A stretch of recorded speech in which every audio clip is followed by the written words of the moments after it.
Vous êtes-vous déjà demandé pourquoi certaines personnes cessent de vous valoriser, même après tout ce que vous faites pour elles? Ce sentiment, nous l'avons tous connu à un moment donné. On se donne, on s'investit, on est présent, mais au bout du compte, on se retrouve face à des regards indifférents ou des comportements qui nous font douter de notre valeur. Ce n'est pas seulement blessant, c'est aussi déstabilisant. Pourtant, ce type de situation renferme une leçon puissante, notre valeur ne doit jamais dépendre de la reconnaissance des autres. Aujourd'hui, nous allons explorer une astuce simple qui pourrait transformer votre manière d'affronter ces moments où vous ne vous sentez plus estimé. Cette approche, à la fois pratique et profondément inspirante, vous aidera à regagner confiance en vous et à poser des limites claires dans vos relations. Pas de longue théorie compliquée ici. Nous allons aller droit au but pour que vous puissiez appliquer ces conseils dès maintenant.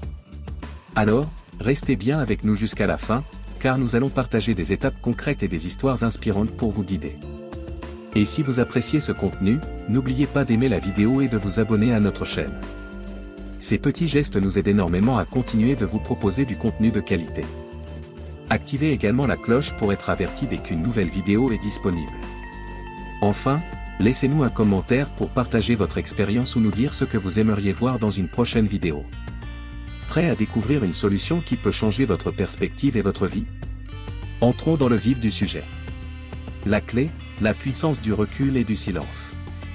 Quand on se retrouve dans une relation où l'on n'est plus valorisé, la réaction instinctive est souvent de vouloir expliquer, argumenter, voire même convaincre l'autre de notre importance.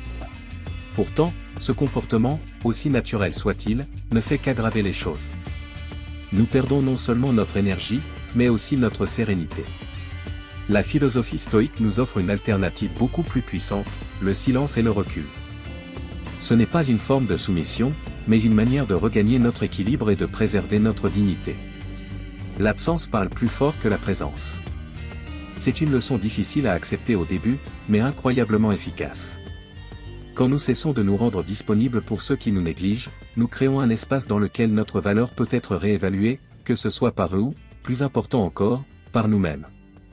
Prenons l'exemple d'un homme, que nous appellerons Julien. Pendant des années, Julien était le pilier de son groupe d'amis. Toujours prêt à aider, à écouter, à proposer des solutions. Mais un jour, il a remarqué que ses efforts n'étaient plus appréciés. Pire encore, ses amis semblaient s'habituer à sa présence, la considérant comme acquise. Déçu, Julien a décidé de se retirer sans un mot. Il a cessé d'être celui qui organise tout, celui qui résout les conflits. Il s'est concentré sur lui-même, retrouvant ses passions oubliées. À sa grande surprise, ce silence a créé une onde de choc. Certains de ses amis ont réalisé l'importance de sa contribution et sont revenus avec sincérité, tandis que d'autres n'ont jamais cherché à renouer. Mais pour Julien, ce n'était pas une perte, c'était un tri naturel. Comment appliquer cette sagesse dans votre propre vie? La première étape consiste à identifier les relations déséquilibrées. Cela peut être une amitié, une relation amoureuse ou même une relation professionnelle. Observez où vos efforts ne sont pas reconnus et où vous ressentez un déséquilibre constant. Une fois que vous avez identifié ces relations, réduisez progressivement vos interactions. Inutile de créer des conflits ou de nourrir du ressentiment. Le silence et le recul ne sont pas des outils pour manipuler, mais pour restaurer votre propre paix intérieure. Ensuite, concentrez-vous sur vous-même. Remplissez le vide laissé par ces relations avec des activités qui vous nourrissent, apprendre une nouvelle compétence, passer du temps avec des personnes qui vous apprécient, ou simplement prendre du temps pour réfléchir. Ce processus n'est pas toujours facile, mais il est essentiel pour regagner votre équilibre. Le recul et le silence ne sont pas des punitions pour les autres, mais un cadeau que vous vous faites à vous-même. En vous retirant avec grâce et sans colère, vous montrez que votre valeur ne dépend pas de l'approbation des autres. Vous offrez également à ceux qui vous entourent l'opportunité de réfléchir à leur comportement. Comme l'a si bien dit un sage, ceux qui tiennent vraiment à vous chercheront à comprendre votre silence, et ceux qui ne le font pas n'en valaient pas la peine dès le départ. Cela peut sembler dur, mais c'est la réalité. Nous devons apprendre à prioriser notre paix et notre bien-être, même si cela signifie perdre certaines relations. Si vous êtes tenté d'appliquer cette méthode, commencez par de petites actions. Réduisez vos messages ou vos appels à ceux qui ne montrent pas de réciprocité. Prenez une pause avant de répondre aux demandes incessantes. Observez comment cela influence vos relations. Bien souvent, vous constaterez que ceux qui vous négligez chercheront à combler le vide. Mais ne vous méprenez pas, ce processus ne garantit pas que tout le monde reviendra. Certaines personnes quitteront votre vie définitivement, et c'est une bénédiction déguisée. Pour finir, rappelez-vous que ce recul est une démarche avant tout intérieure. Il ne s'agit pas de créer un drame ou de chercher à attirer l'attention, mais de rediriger votre énergie là où elle est réellement appréciée. Et si vous trouvez cette approche utile, partagez vos réflexions avec nous en commentaire. Cela pourrait inspirer d'autres à franchir cette étape courageuse. Alors, êtes-vous prêt à reprendre le contrôle? Si cette méthode vous parle, aimez cette vidéo, commentez et abonnez-vous pour recevoir plus de contenu qui nourrit votre esprit et renforce votre résilience. La clé, la puissance du recul et du silence. Dans nos vies, nous avons tous rencontré des moments où nos efforts, notre gentillesse, ou même notre présence semblaient passer inaperçus. C'est frustrant, parfois même blessant.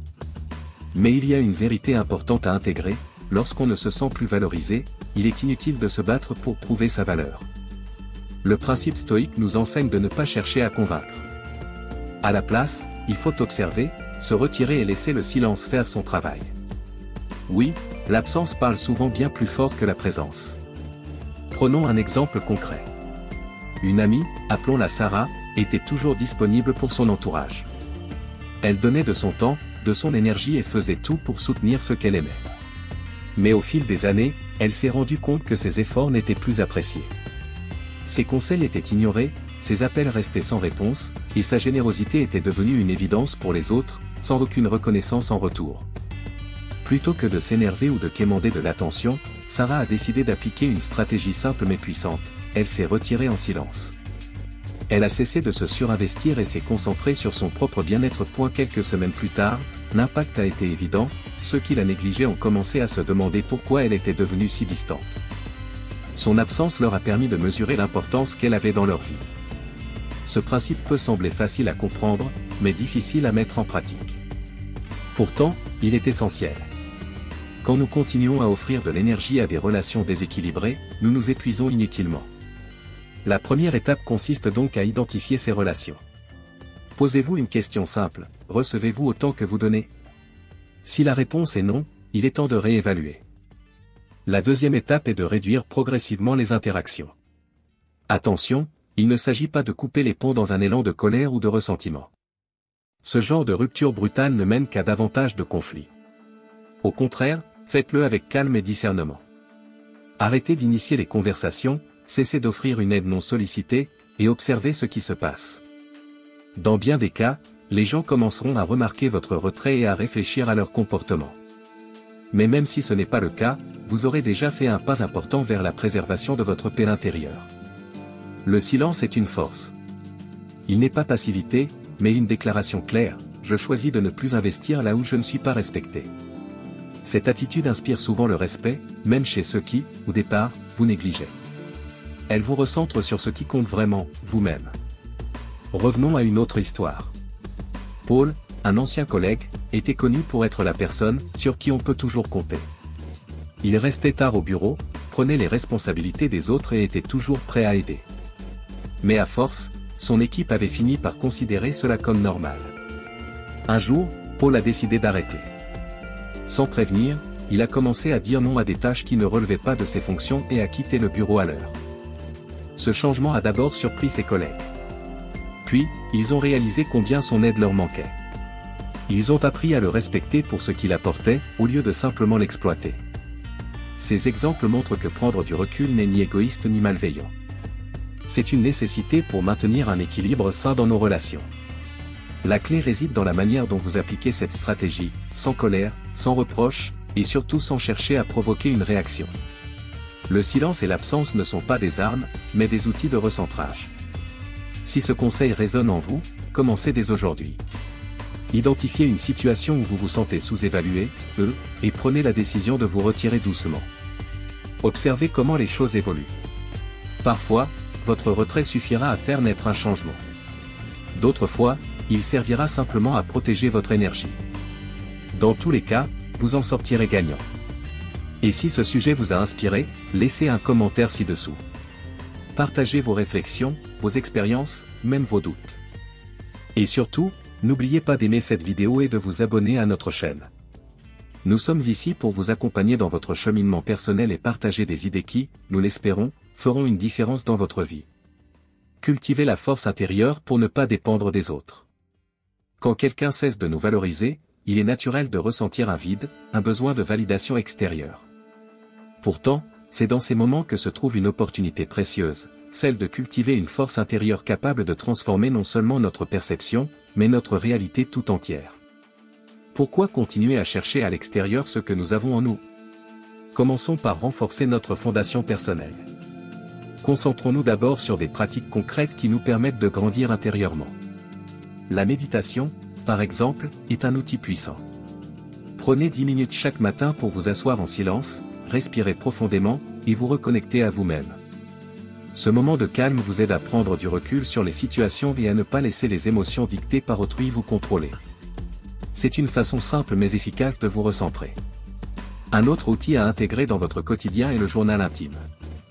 Écrire, même quelques lignes, vous permet d'exprimer vos pensées, de clarifier vos émotions, et de poser sur papier ce que vous ne voulez plus porter en vous. Une question simple peut guider cette écriture: qu'est-ce que j'ai appris de moi aujourd'hui? Ajoutons une troisième habitude essentielle, les affirmations. Répéter une phrase comme « je suis suffisant tel », le « que je suis » peut sembler insignifiant au début, mais les mots ont un pouvoir immense. Ils façonnent notre esprit. En ancrant cette affirmation, vous commencez à redéfinir votre rapport à votre propre valeur, indépendamment des jugements extérieurs. Prenons un exemple. Imaginez une femme, Élise. Pendant des années, elle a tout fait pour son entourage, s'occuper des autres, être disponible à tout moment, mais elle se sentait vide en retour. Ceux qu'elle aidait ne prenaient même plus la peine de dire merci. Un jour, épuisée, elle a décidé d'arrêter. Pas par rancune, mais pour se recentrer sur elle-même. Elle a commencé à méditer, à écrire dans un journal, et à se fixer des limites claires. Au début, cela a surpris son entourage. On lui a reproché d'être distante, égoïste même. Mais en quelques semaines, quelque chose a changé. Élise a retrouvé une énergie qu'elle pensait avoir perdue. Elle a redéfini sa propre valeur et compris que cette dernière ne dépendait pas de l'approbation des autres. Ce qui rend cette transformation possible, c'est de se donner la permission de se choisir. Trop souvent, nous nous épuisons à vouloir prouver notre valeur à ceux qui, de toute façon, ne sont pas capables de la voir. Mais quand nous arrêtons ce cercle vicieux et que nous dirigeons notre attention sur nous-mêmes, tout change. Prenez un instant pour réfléchir à ceci: combien de fois avez-vous mis vos besoins de côté pour répondre à ceux des autres? Et combien de fois cela vous a-t-il laissé frustré ou blessé? Nous avons le pouvoir de changer cela. C'est aussi l'occasion de réexaminer nos relations.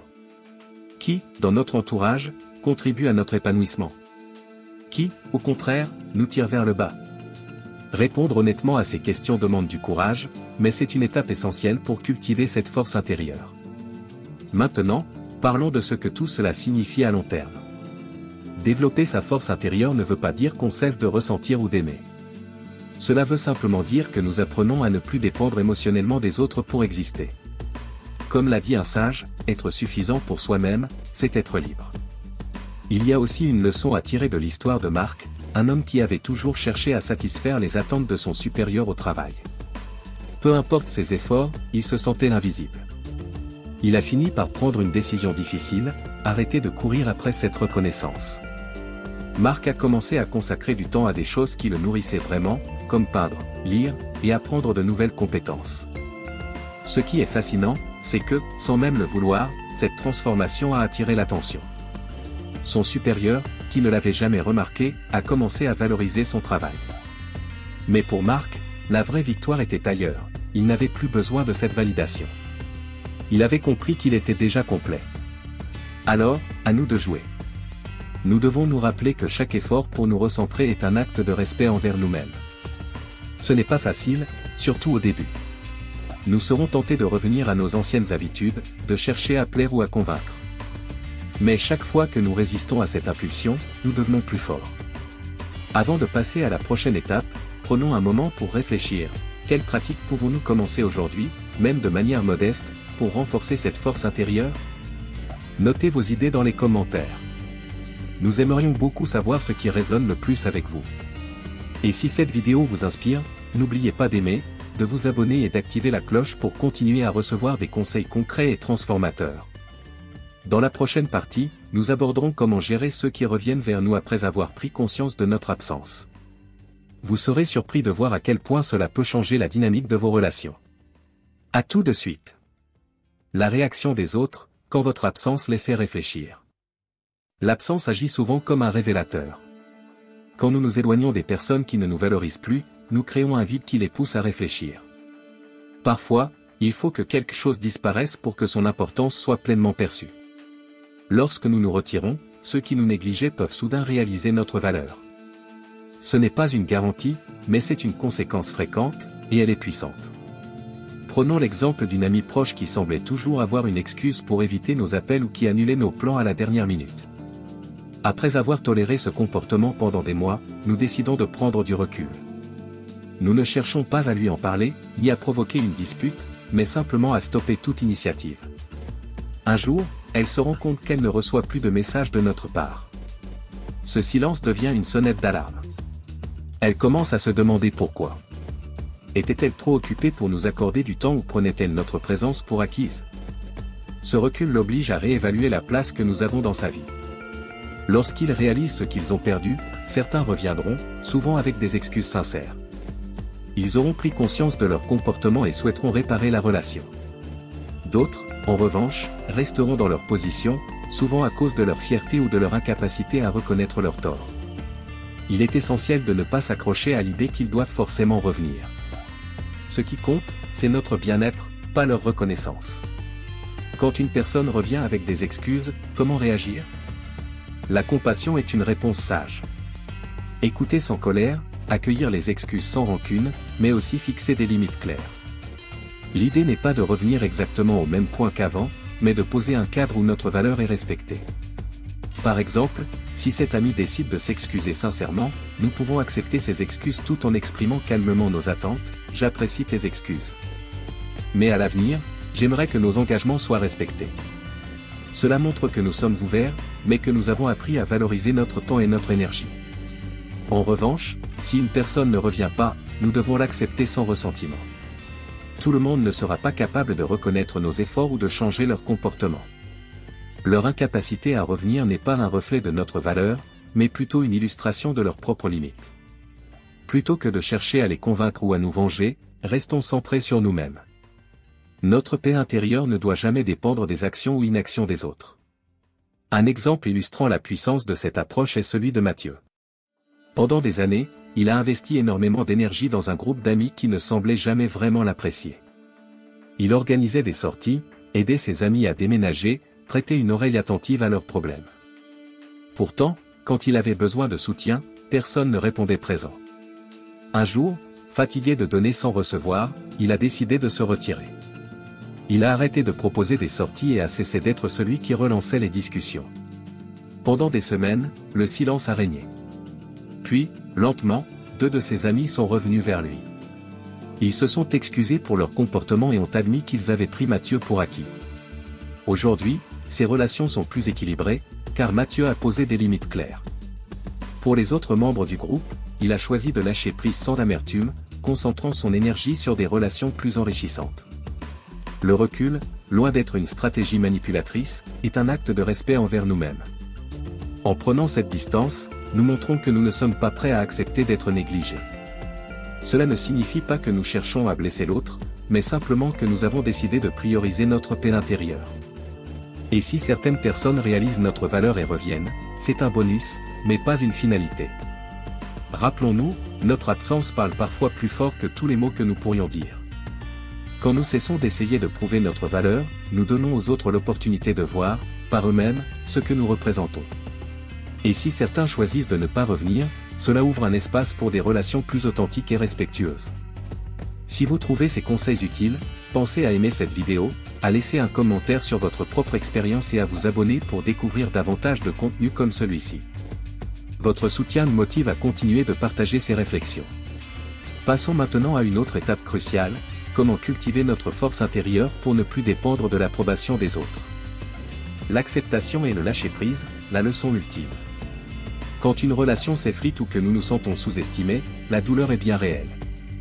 Mais que pouvons-nous apprendre de ces moments? Il y a une sagesse précieuse dans l'idée que tout est impermanent. Dans la philosophie zen, cela ne signifie pas ignorer nos émotions, mais comprendre que rien, ni les moments agréables ni les épreuves, n'est destiné à durer éternellement.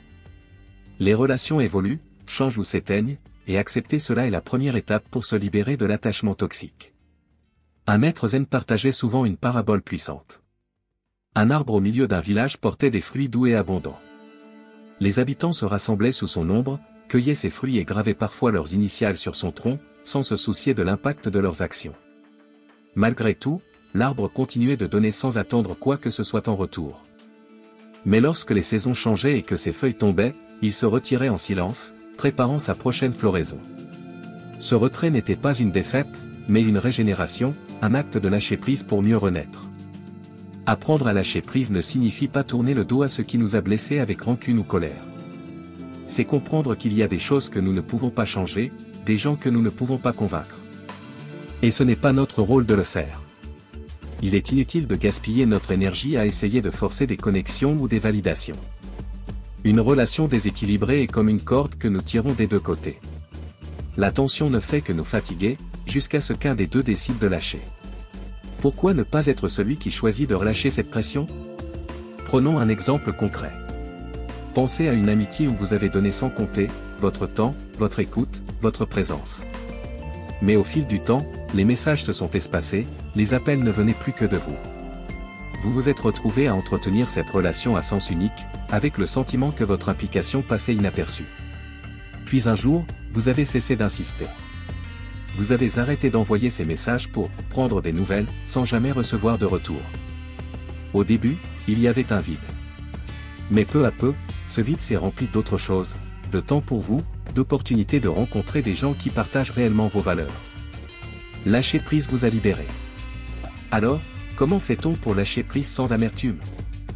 D'abord, il faut accepter que certaines choses échappent à notre contrôle. Cette idée, bien qu'inconfortable, est un pilier du stoïcisme comme du zen. Nous ne pouvons pas forcer quelqu'un à nous apprécier ou à respecter nos efforts. Ce que nous pouvons faire, c'est diriger notre énergie vers des relations et des situations qui nous nourrissent vraiment. Ensuite, il est crucial de ne pas rester coincé dans l'amertume ou le regret.